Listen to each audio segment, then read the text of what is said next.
ஹரி ஓம். ராதே கிருஷ்ணா. அறிந்து கொள்வோம் பகவான் நாமங்களை, தெரிந்து கொள்வோம் அதன் பெருமைகளை. பகுதி 191. இந்த பகுதியில் 198வது திருநாமத்தை பார்க்க போகிறோம். இது விஷ்ணு சகஸ்ரநாமத்தின் 21வது ஸ்லோகத்தில் வருகிறது. ஸ்லோகம் 21. மரீச்சேதமனோ ஹம்ச சுபர்ணோ புஜகோத்தமக ஹிரண்யநாபஸ் சுதபா பத்மநாப பிரஜாபதிஹி. நாமம் 198. ஓம் பத்மநாபாய நமக. இதன் பொருள் உந்தி தாமரையோடு திகழ்பவர், அனைவரின் இதயத்தின் மையத்தில் வசிப்பவர் என்று இதற்கு பொருள். இது ஒரு முனிவரின் கதையிலிருந்து பார்க்கலாம். திவாகரர் என்ற முனிவர் தினமும் திருமாலுக்கு பூஜை செய்து வந்தார். ஒரு நாள் அவர் முன்னே ஒரு அழகான சிறுவன் வந்து நின்றான்.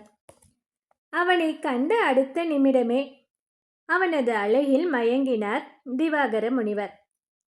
அந்த சிறுவன் யார் என்று கூட விசாரிக்காமல், கண்ணா, எப்போதும் என்னோடையே இருக்கிறாயா என்று கேட்கிறார். அந்த சிறுவனோ, நான் உங்களோடு வசிக்க வேண்டுமென்றால் நான் என்ன செய்தாலும் நீங்கள் என் மீது கோபம் கொள்ளாமல் இருக்க வேண்டும். நீங்கள் கோபப்பட்டால் அடுத்த நொடியே உங்களை விட்டு சென்று விடுவேன். அதற்கு சம்மதம் என்றால் நான் இருக்கிறேன் என்று சொன்னார்.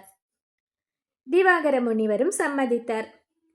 சிறுவன் அன்று முதல் முனிவரின் ஆசிரமத்திலேயே வசிக்க தொடங்கினான். ஆனால் அந்த சிறுவன் முனிவருக்கு அன்றாடம் பல தொல்லைகள் கொடுத்து கொண்டே வந்தான். முனிவர் மீது ஏறி விளையாடுவதும், பூஜைக்குரிய பாத்திரங்களை நாசம் செய்வதும் சிறுவனின் தினசரி நடவடிக்கைகளாக இருந்தன. ஆனாலும் முனிவர் அனைத்தையும் பொறுத்து கொண்டிருந்தார். ஒரு நாள் முனிவர் பூஜை செய்யும் சால கிராமத்தை எடுத்து தன் வாயில் போட்டுக்கொண்டான் அந்த சிறுவன். அதை பார்த்து மிகவும் கோபம் வந்துவிட்டது அந்த முனிவருக்கு.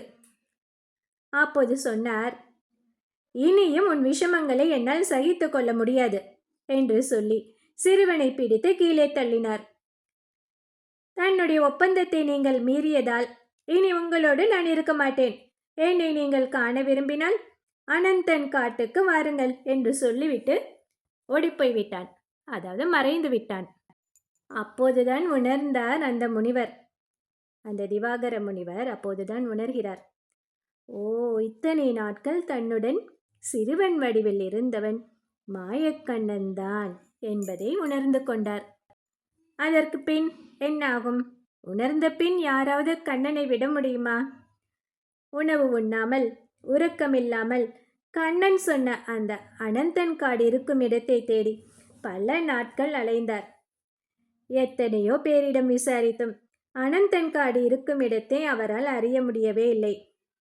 களைத்து போய் ஒரு மர நிழலில் அமர்ந்தார் அந்த திவாகர முனிவர். அப்போது அங்கு அருகில் இருந்த குடிசையில் ஒரு கணவனும் மனைவியும் சண்டையிட்டு கொண்டிருந்தார்கள்.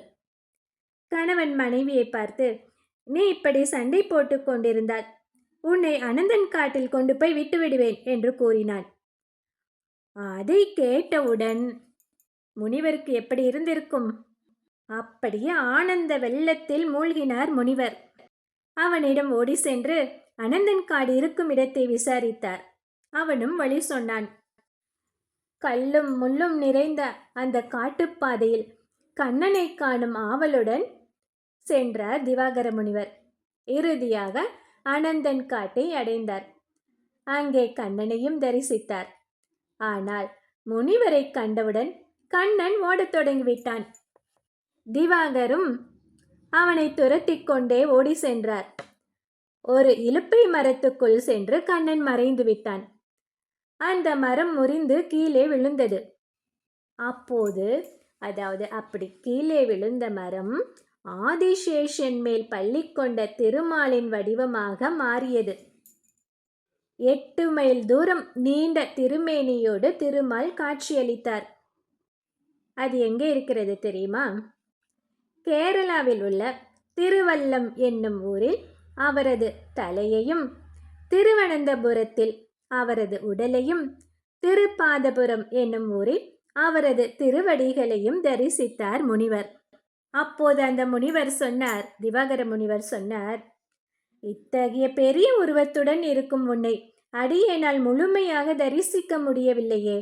எனக்காக உனது திருமேனியின் அளவை குறைத்து கொள்ள முடியுமா என்று வேண்டினார் திவாகர முனிவர். இப்படி கேட்டுவிட்டு என்ன செய்தார் தெரியுமா முனிவர்? தன்னுடைய கையில் இருந்த தண்டத்தை கீழே போட்டு, இதோ பார், இதன் நீளத்தில் 3 மடங்குக்கு மிகாமல் நீ வடிவம் எடுத்துக்கொள்ள வேண்டும் என்று சொன்னார் கண்ணனிடம். உடனே திருமாலும் தனது வடிவை குறைத்து கொண்டு அவரது தண்டத்தின் 3 மடங்கு நீளத்துக்கு உட்பட்ட வடிவத்தோடு திருவனந்தபுரத்தில் திவாகர முனிவருக்கு காட்சியளித்தார். அப்போது திருமால் ஒன்றை மட்டும் கூறினார் திவாகர முனிவருக்கு. அது என்ன? முனிவரே, முன்பு நீங்கள் 3 வெவ்வேறு இடங்களுக்கு சென்று எனது உடலின் 3 பகுதிகளை தரிசித்தீர்கள் தானே? அதை நினைவூட்டும் விதமாக இங்கே, அதாவது திருவனந்தபுரத்தில் 3 வாசல்கள் வழியாக என் உடலின் 3 பகுதிகளை தரிசிக்கலாம் என்று சொன்னார் எம்பெருமான். அப்போது முனிவர் அவரது உந்தையிலிருந்து ஒரு பெரிய தாமரை மலர்ந்து வருவதை கண்டார். அந்த தாமரையில் 8 இதழ்கள் இருந்தன. அவற்றுள் ஒரு இதழ் பொன்னிறத்தில் இருந்தது. அதுதான் மேருமலை என்று முனிவர் உணர்ந்து கொண்டார். பத்மம் என்றால் தாமரை என்று பொருள்.